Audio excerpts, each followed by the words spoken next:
ब्राह्मणों, रिकॉर्डेड मेरे पास में वीडियो रिकॉर्ड है। मैं जो भी बोलता हूं ये रिकॉर्ड करता हूं।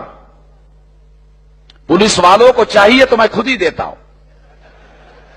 क्योंकि मैं पहले सबूत रखता हूं, फिर मेरे झंझट में कोई नहीं पड़ता। तो मैंने वहां कहा, क्या कहा? मैं ब्राह्मणों को चुनौती देता हूं कि वो सिद्ध करे कि शेड्यूल कास्ट के लोग, शेड्यूल ट्राइब के लोग, ओबीसी के लोग, कुनबी के लोग, मराठा लोग हिंदू हैं। सिद्ध करे। फिर मैंने उस भाषण में एक बात और कही कि मैं ब्राह्मणों को चुनौती दे रहा हूं सिद्ध करने की, तो हमारे किस चोंटे चांटे एससी एसटी ओबीसी कुनबी मराठा आदमी को सामने मत करना, तुम खुद आना। अगर तुमने एससी एसटी ओबीसी कुनबी मराठा को सामने किया तो उनको मेरे क्रॉस एग्जामिनेशन से गुजरना होगा, और फिर मैं उनको पूछूंगा, एससी एसटी ओबीसी कुनबी मराठा को पूछूंगा, तुम हिंदू? हाँ। अच्छा तुम हिंदू हो? अच्छा वेद को पढ़ा? तो वो मेरी तरफ देखेगा कि क्या पूछ रहा है भाई, ये क्या पूछ रहा है।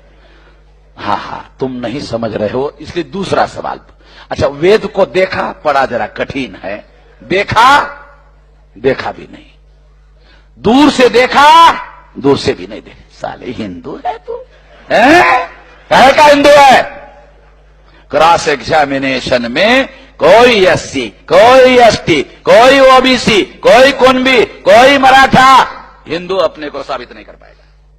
दावे के साथ बोलता हूं, मेरे पास ब्राह्मणों के धर्म ग्रंथों के सारे सबूत उपलब्ध है जो ये सिद्ध करते हैं कि ये लोग किसी मायने में हिंदू नहीं है, क्योंकि हिंदू शब्द अर्वाचीन है। वेद में हिंदू शब्द नहीं है, श्रुति में हिंदू शब्द नहीं है, पुराणों में, रामायण में, महाभारत में, गीता में, श्रुति में, स्मृति में, मनुस्मृति में हिंदू नाम का कोई शब्द ही नहीं है।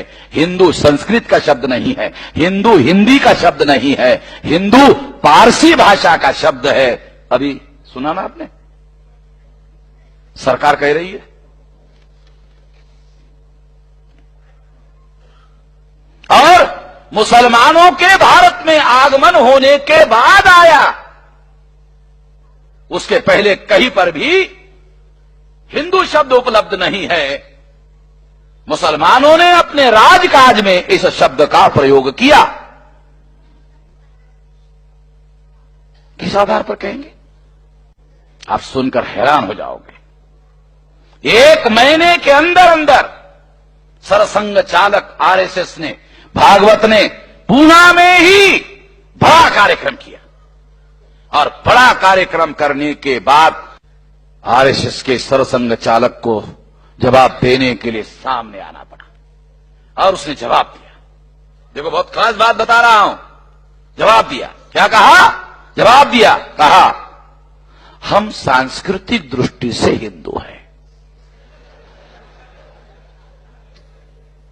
इसका दूसरा मतलब है धार्मिक दृष्टि से हिंदू नहीं है। मेरे से पाला पड़ा हुआ है, किसी हैरा घेरा नत्तू खैरे से थोड़ी पाला पड़ा हुआ है। सिद्ध हुआ कि सरसंघ चालक मोहन भागवत मेरे सवाल का जवाब नहीं दे पाया कि हम लोग धार्मिक दृष्टि से हिंदू है, ये वो सिद्ध नहीं कर पाया। जब आरएसएस का सरसंघ चालक सिद्ध नहीं कर पाया तो फिर कौन बचा हुआ है? कौन बचा हुआ है?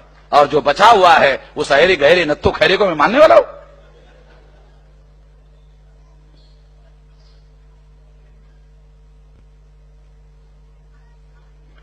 पूना में कहा, उसको जवाब देना पड़ा, जवाब दे नहीं पाया।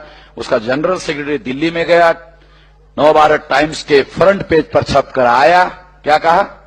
हम हिंदू की बात कर रहे हैं, हिंदू धर्म की बात कहां कर रहे हैं?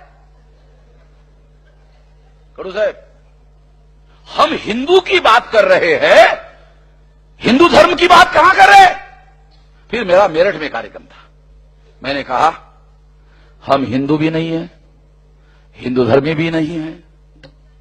तुम ही डिसाइड कर रहे हो। अरे हमको तो डिसाइड करने दो, हम क्या है भी या नहीं है, हमारे भविष्य के बारे में हमको निर्णय करने दो ना भाई। हम हिंदू भी नहीं है, हिंदू धर्मी भी नहीं है, तुम डिसाइड कर रहे हो हम क्या है, ये है वो है। वहां जो मुसलमान था उसने अपने भाषण में कहा था कि वामन मेश्राम जैसे विद्वान आदमी को अगर वो हमारे मुसलमान धर्म में होता तो मुसलमानों की सबसे बड़ा धर्माचार्य बना देते। ब्राह्मणों को चाहिए कि उनको सबसे बड़ा धर्माचार्य बना देते। ऐसा उस मुसलमान ने कहा। मैंने जवाब दिया कि मौलाना साहब, अगर ब्राह्मण मुझे शंकराचार्य बनाने के लिए कहे तो भी मैं हिंदू बनने के लिए तैयार नहीं हूं। आपके मन में सवाल पैदा हो गया होगा, क्यों? आपके मन में सवाल पैदा हो गया होगा, क्यों? इसलिए मैं हिंदू बनने के लिए तैयार नहीं हूं क्योंकि मैं गैर बराबरी के निजाम को, गैर बराबरी की व्यवस्था को, गैर बराबरी को, इंसान के बीच में गैर बराबरी को मानने के लिए राजी नहीं हूं। मैं आपको जो कह रहा हूं, मैं आपको कहने के लिए नहीं कह रहा हूं, मैं वो लड़ाई लड़ रहा